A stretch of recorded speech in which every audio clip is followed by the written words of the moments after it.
Hello everyone, good morning. Welcome back to my channel. तो कैसे हो आप? आई होप आप सभी ठीक होंगे। मैं भी एकदम ठीक हूँ।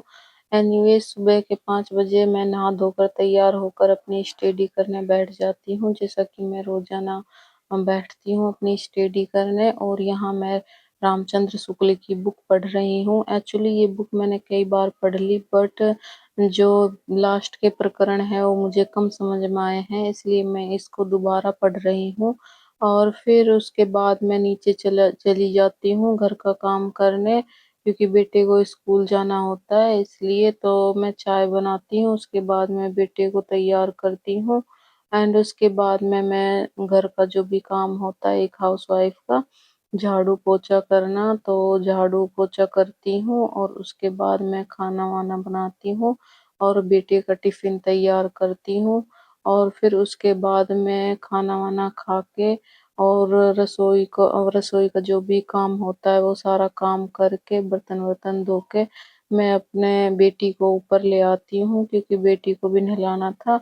और फिर बेटी को नहला के फिर मैं नीचे चली जाती हूँ स्टडी करने, बिकॉज ऊपर बहुत ज्यादा गर्मी हो रखी थी, इसलिए मैं नीचे चली जाती हूँ अपनी स्टडी करने। तो यहाँ मैं अपनी जो सेकंड पेपर है उसकी स्टडी कर रही हूँ, उसके नोट्स तैयार कर रही हूँ। तो फ्रेंड्स, आज का थॉट है कि समय बर्बाद ना करें।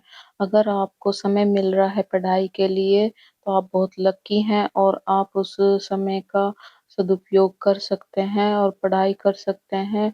क्योंकि अगर वो समय निकल गया तो वो दोबारा नहीं आ सकता। आप हर चीज़ फिर से खरीद सकते हैं। अगर आपके पास पैसा है तो आप कुछ भी खरीद सकते हैं, बट जो समय है, अगर वो समय निकल गया तो वो वापस नहीं आ सकता। इसलिए जो समय की कीमत है उसको समझें और अपना समय बर्बाद ना करें। अगर किसी को पढ़ाई करने के लिए समय मिल रहा है तो वो बहुत ज़्यादा लकी हैं।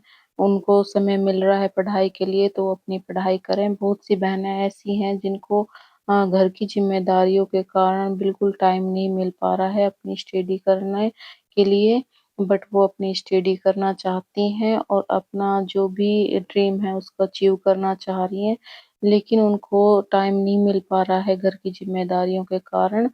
तो अगर किसी को टाइम मिल रहा है तो वो बहुत लकी है, तो वो अपने टाइम का अच्छे से उपयोग करें और अपनी जो भी उनका ड्रीम है वो पूरा करें।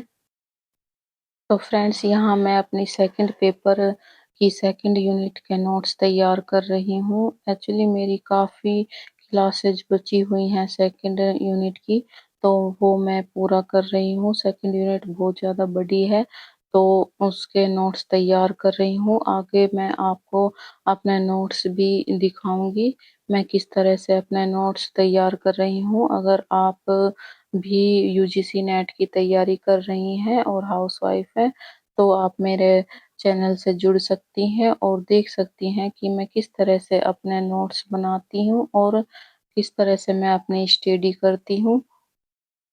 तो फ्रेंड्स, जितना मुझे टाइम मिल जाता है उतनी देर मैं अपनी स्टडी कर लेती हूँ।